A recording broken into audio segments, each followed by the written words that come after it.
just plant the stuff, let it grow. But then later it was more like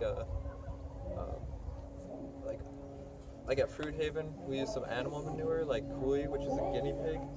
We like purchase that from people that like grow it for food, or like raise them for food and kill them. But it's like, sometimes it's about this balance. But then at Terra Frutis, we did use chicken manure one time, but then the community decided we didn't want to do that. We just like let things go slowly.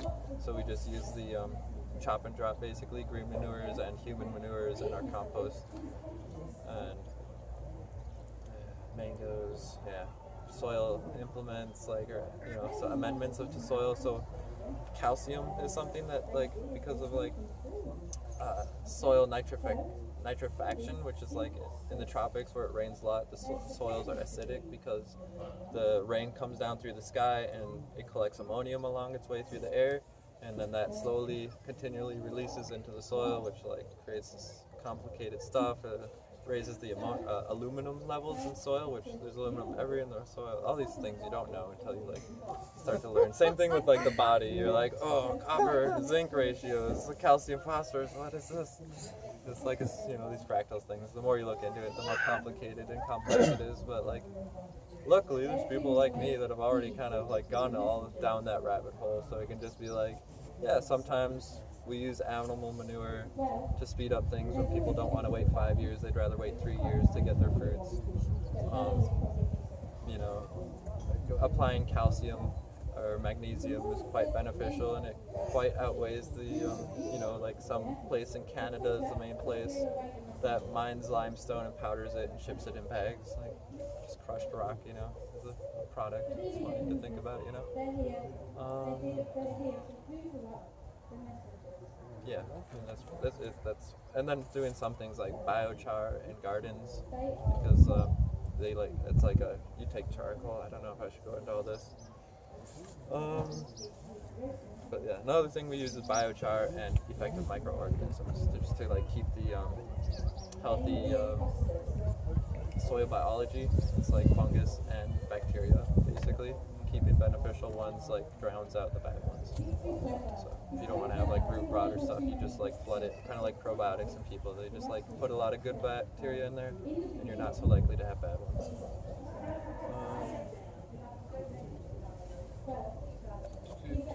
Recently the roads or like right before our first Amazon Fruit Festival, we got a road which was really nice.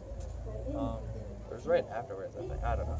Anyways, we got our driveway before the road. We got our community center before the driveway. We did a lot of things backwards, but it's funny, after you go out there now, you think we did it the right way.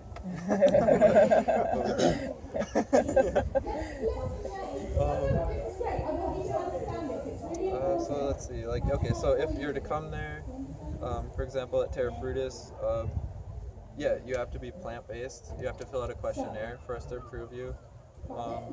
You can come for $150 a month and get like your fair share, which is as many, you can be greedy about some things like bananas.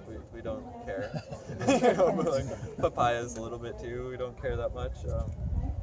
But some things like pineapples, jackfruits, meringues, we share those kind of to a T, because like we're like waiting for them, So it's like, so yeah, if you were to come there, you could pay $150 a month, and we have Wi-Fi, which is relatively fast. During the festivals, we up it, so it's really fast, and same thing, like if we have 10 people, we'll up the speed, because there's enough people paying the utility bill that it's just enough people using it that it validates that.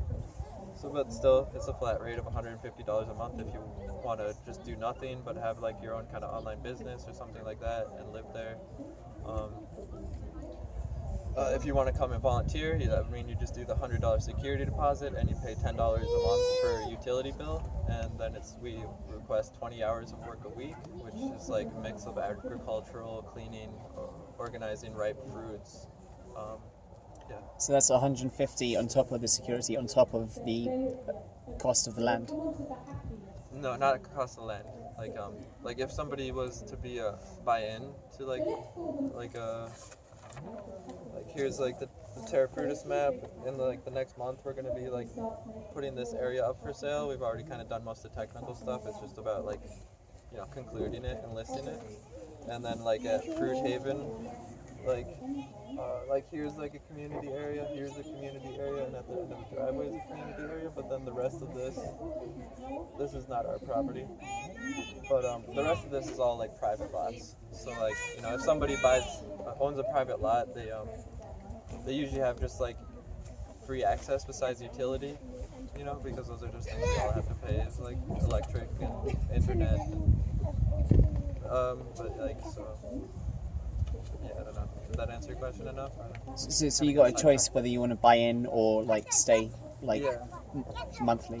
Like a lot of people come as volunteers. They start to see how they like it or not, and then would later like consider buying the property. There's also a large amount of people that just buy the property before they even come there, and then they ask us to plant things and build a house. Cool. Yeah, and we do that for them at relatively cheap. Like we request something like, I don't know, I'd just say like under $1,000 if you were to build like $1,000 house. If you were to like buy a property, I'm sorry, I'm not managing the finances, but I can give like general stuff. It'd be like basically if you like have a lot and you want us to plant it, it would cost like under $100 for us to manage that for like 6 months to a year, getting it established. Yeah, it's really ridiculously cheap, but it's because we're already doing it. We already have other people like have us, so we already have the workers. We want to keep them employed, like our neighbors and stuff. A house would be closer to like $1,000 for like a $10,000 house, but that's highly overestimated. I just don't want to give people like bad numbers and get them upset at me, And then like if you're buying a property, like the closing fees are about $500, which is like $300 to the lawyers and like $100 to pay like Peter, most likely to go to do the lawyer work. So yeah, I mean, but like for us that's great if we can make like $500 a year or like $1,000 from like managing the fruit festival. We're set for like another year, so we're pretty happy with that. So property that's big enough to feed one person. How big? How big and how expensive? I mean, it depends a lot about how you're planting it and stuff, and then like the stage of the fruit trees. Like for example, if you just planted like 1 hectare of bananas, that should be able to feed like 10 people or something. But nobody wants to eat just bananas, if you go down the road. Yeah. You should be sending them to God. Yeah, but I mean, yeah, like the Canary Islands, sometimes they throw out like entire boats, or like shipping container after shipping container of bananas because they don't want the price to go up 3 cents. If they deliver too many bananas to like the mainland, the price will go up like 3 cents. So they just dump like hundreds of tons of bananas into the ocean or onto like the ground. Like sometimes there's trucks going to like as well as in Costa Rica, there's trucks going to like the barge or whatever, like the delivery place, and then they're just like, dump it, we got a call, like just dump it on the side of the road. Yeah. So then there's just like a big pile of rotting fruit. This happens way too much, there's like free cycle movements, like where the people like focus on like all this wasted fruit and try to like make it a economic aspect to things, like collecting, like throwing out fruit, making a restaurant, stuff like this. Or just like, usually they can't legally ask for money, so it's like a donation-based store and stuff like that, but there's some of those around Europe. Like that one guy, James, he was here, he was telling me like he gets basically all of his fruit for very cheap. He goes to the spit fields or something around in London and just gets like the stuff that they're throwing out, or pays them very little to get the like ripe fruit, and then he's eating like 4,000 calories a day, like, and spending like 20 pounds a week or less. Yeah, so it's just about, if you want to do the extra work to get that cheap food, it's just being thrown out everywhere around the world. Not so much where we are, but still, if you sit around the market, they're throwing out like broccoli and stuff, more so veggies. But yeah. Can I just say, there's actually a project in my town that's just started where we're going around and we're kind of like, I'm part of this community group, and what they do is they go to supermarkets and they collect all the food that's going to waste, and then on a Saturday morning we deliver it out to the public and people pay by donation, and that's like amazing because then I stock up on so much lettuce and stuff, and literally I get it for free if I wanted it for free. You just pay a couple of pounds donation. Like the supermarkets in in this country waste so much food. Yeah, It's and ridiculous. that's why you guys pay so much. Yeah. Like if you go and buy something like organic or not, you're paying like 3 to 5 pounds for like 6 plums or something. It's just like crazy, you know. It's just like the, how do you say, like the I don't know, inefficiencies of our current social like economic system and society. It's just, It's not even rotten. yeah. It's not even bad. It's Yeah, like, I've done a lot of like dumpster diving. I'll probably do it when I'm in Germany a Yeah. little bit. Take me with you. I don't know where to get it. But, I mean, in like Berlin, they actually have dumpsters outside of like the organic foods. I don't think it's Whole Foods, but some other place like Sprouts or something. I don't remember, but yeah, I don't remember the names in German. But what? Rewe? I don't know. But yeah, but at the back they have like a sign like "Please keep it clean," Okay. because they expect all the people to come and take the stuff. Okay. they like lock 'em a lot. Don't they? I've seen loads of yeah. bins with locks. And they can also, you know, a lot of places like the big stores, they have a big trash compactor. They throw it all in, it gets squished, and they have like locks on their garbages. Yeah. It's a big catastrophe, anyways. That goes into what I'll go into later if you guys want to. Conspiracies and economic stuff, you know. But that's a reason to do this kind of stuff. It's like, because you can't really fight the system. People have been trying, you know, you go through the legal system, the loopholes, you're going to spend your whole life like trying to fight the system within the system. So it's like best that we just like step out of the system, make like a highly productive, like influential, like abundant, you know, society basically. Try to stay within their legal boundaries so we don't get like attacked or bombed.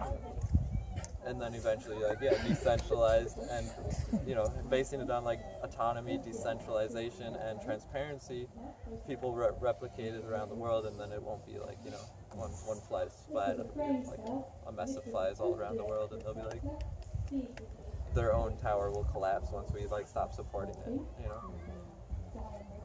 He's hoping. But He's hoping. yeah, I mean, because like, you know, life, you can't just like be all bummed and like you're just gonna die quicker. Yeah. And like, you know, a lot of this stuff is just a fine balance. Like, how many people here, like, give a show of hands, like, are worried or believe that the coronavirus is dangerous?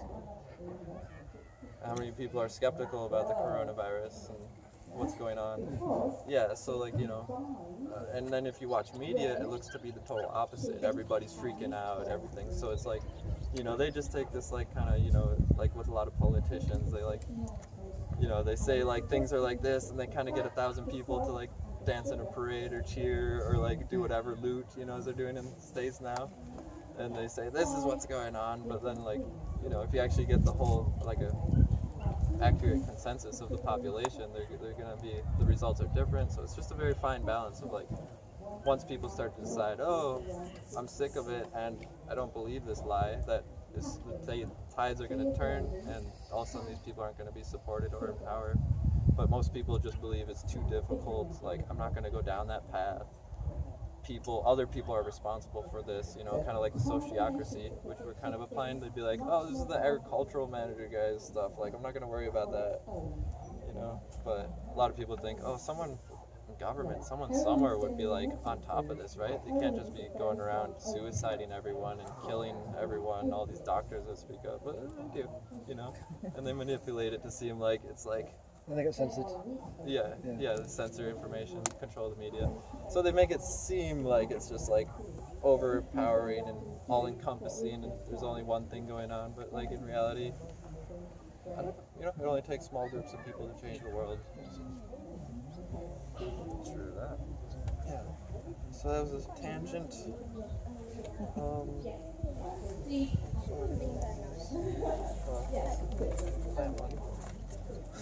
So be optimistic, right? You guys are the moral of the story.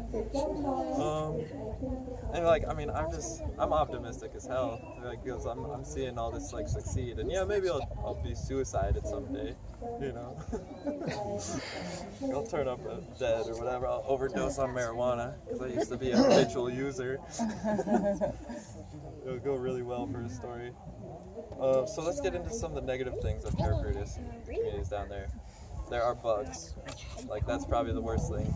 Like, usually like the first 3 weeks or so, unless people are familiar with bodies are familiar with tropics, like they get bug bites, they itch them, and they fester, and then they like itch more, and yeah, I don't know exactly how that works health-wise, but it's like, you know, something's got to happen inside your body. You either got to go through a fever, or your body's actually got to get some antibodies so that you're not reactive to the bugs.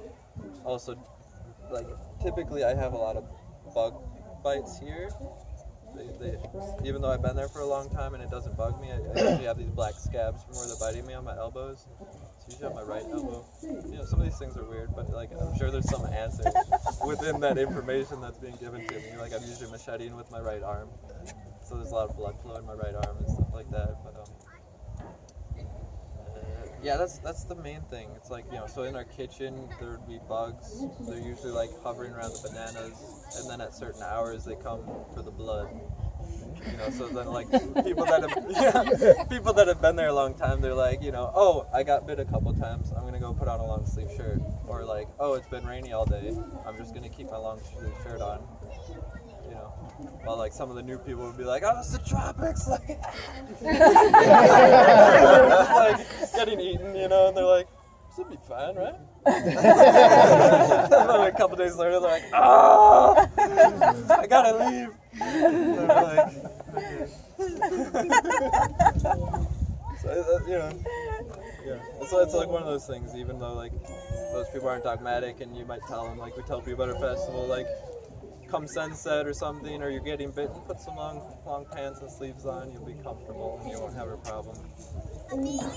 We usually sleep in bug nets. You know, we have like a bug net over our bed. People, like, sometimes people don't make that as comfortable as they should, and then they like are like, oh, the bug net was on my face all night. You know, it's just gross, like the netting. And it's like, you know, you gotta make things comfortable. It's like, 'cause, I don't know, at some point in my life I realized something like, you know, oh, the door creaks and I don't like that, or like there's something squeaky on the floor, or I hit my head on something, you know.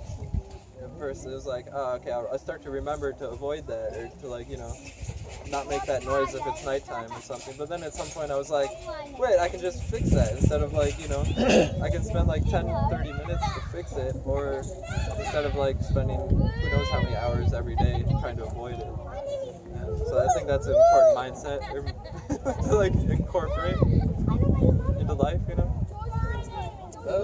So that's the main downside of bugs, basically, and the risk that you'll die instead of old age, you'll die of being bitten by a snake, which, you know, is really unlikely. And there's like anti-venom in the hospital. It's much cheaper. Like I've understood a bit. Like if you get bit by a rattlesnake in the United States, the anti-venom is like $40,000. Yeah. If you get bit by a pit viper in Ecuador, it's like $100. So it's like, you know, as well as like, you know, along the way we'll probably give you like a ton of vitamin C and stuff, and echinacea, trying to get some natural healing, which then you might not have even had to go to the hospital, but we'd probably still bring you there anyways.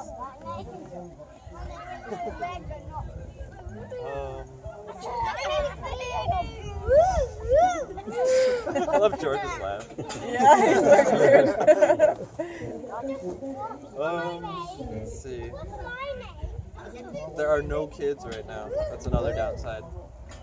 We've had kids before. I like kids. I helped raise my sister's kids for the first couple of years of their life.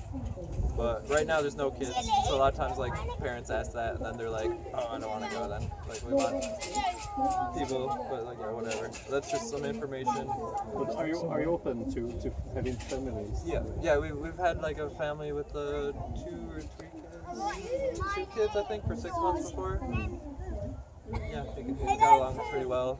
I mean, yeah, I don't know what to say about it.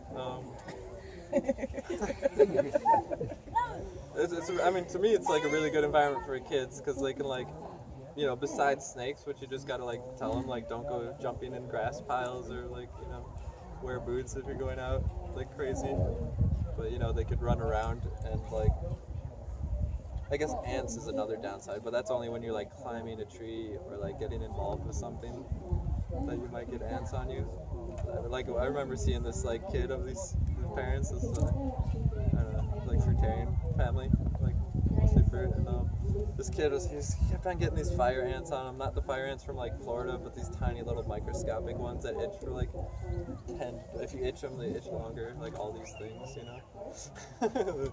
So I just remember him. He's like, often I see him itching with his like, you know, with his belly and his little jungle baby. It's funny.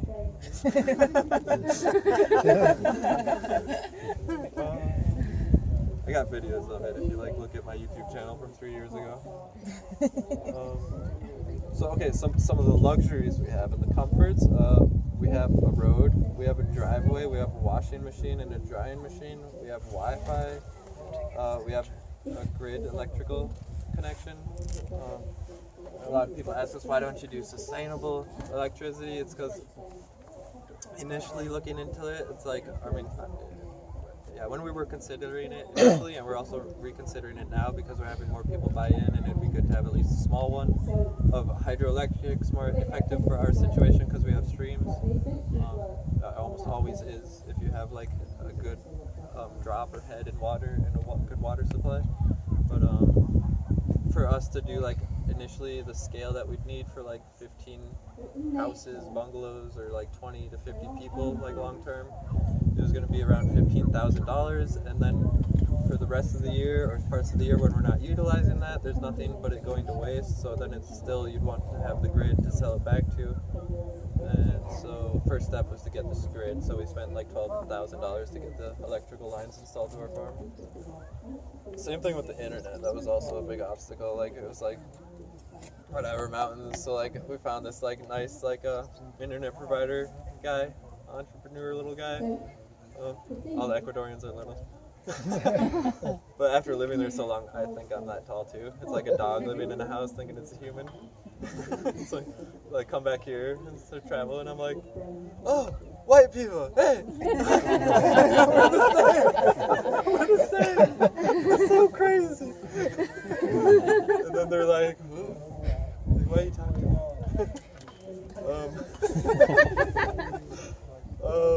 Or I'm like sitting in the airport, like one of the times I went back after being down there for 2 years, and I was just amazed in like the Florida airport. Like, look at that fat redheaded person, the tall white person, this person with their dyed hair, the black person. And I'm just like, just watching them for like an hour.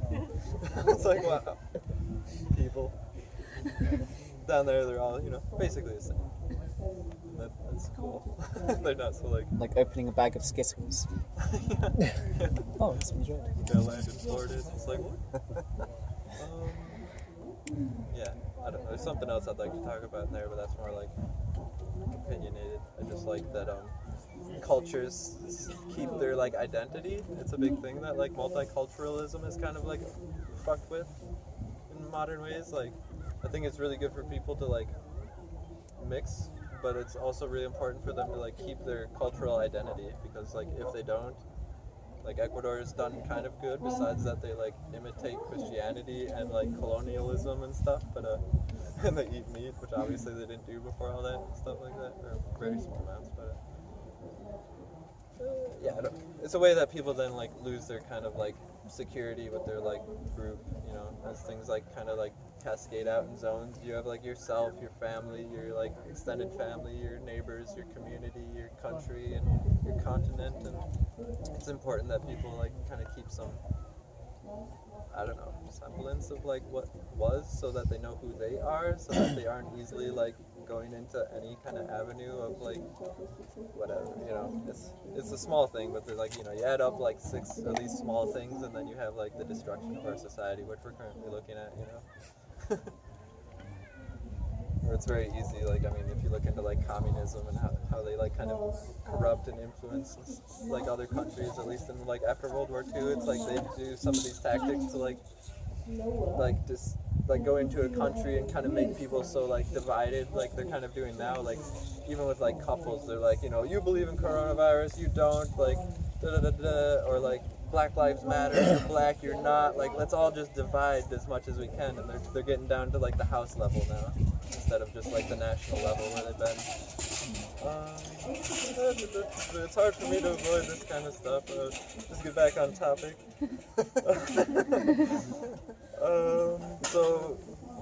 We also have chest freezers. You know, most of our buildings are hardwood, tropical wood, open walls or half walls with metal bug netting.